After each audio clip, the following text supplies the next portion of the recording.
The People's Progressive Party Civic is reporting what it calls a strange development. The party has indicated that they are interested in occupying the building on Hatfield Street that once housed the office of the Leader of the Opposition, but wants the equipment and furniture that were allotted to that office. The latest in this saga took place on Saturday night, where we had indicated since Thursday that we would be bringing our vehicles, etc., to move whatever furniture was reconciled and equipment between the list of Parliament and the Office of Leader of Opposition, or of the previous Office of Leader of Opposition, and that we would move today, October 5th. On Saturday night, we were advised that Mr. Harman indicated through his emissaries to the Clerk of the National Assembly that they would not want us to move on October the 5th, that they were not ready. PPPC Executive Member Gail Teixeira. Teixeira said a follow-up has been made with the Clerk of the National Assembly since the office of the Leader of the Opposition falls under Parliament. If we cannot move on October the 5th, the Office of the President and the Ministry of the Presidency has to be able to say to us in how many days or weeks or months will you be available. This is a serious constitutional issue.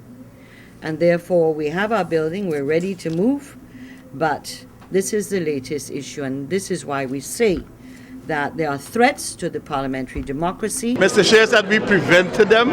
Well, I'm surprised. So why would we prevent them from collecting something that we have said belongs to them? Let them have it.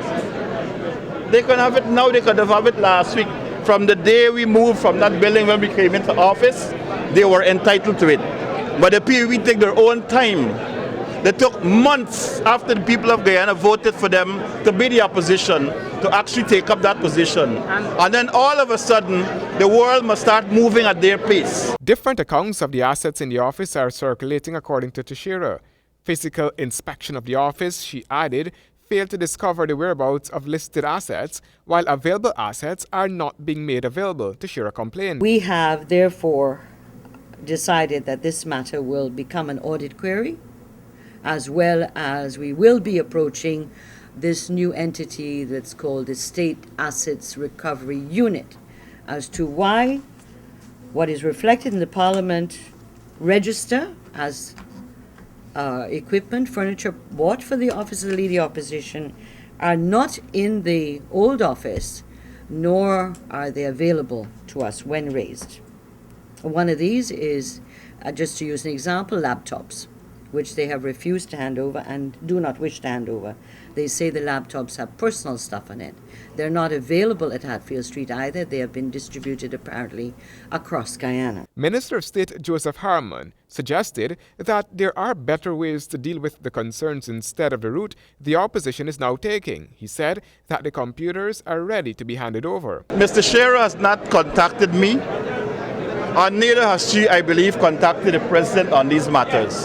I don't know why they want to conduct public business like that on the television. If there is an issue about computers, let them talk to us. We will clarify it, we will deal with those matters. But what is going on now is that the PPP, they have nothing to talk about. They run out of issues, and so they are manufacturing things as they go along. What is the big thing about a couple of computers? The laptops number about 13. Teixeira said it has been discovered that the office occupied by the then Leader of the Opposition now falls under the Ministry of the Presidency and is annexed to the ministry, something which should not be. However, Minister Harman confirmed that the building is currently housing 2 presidential advisors and is being rented at a cost of $400,000 monthly. Handel Duncan, HGP Nightly News.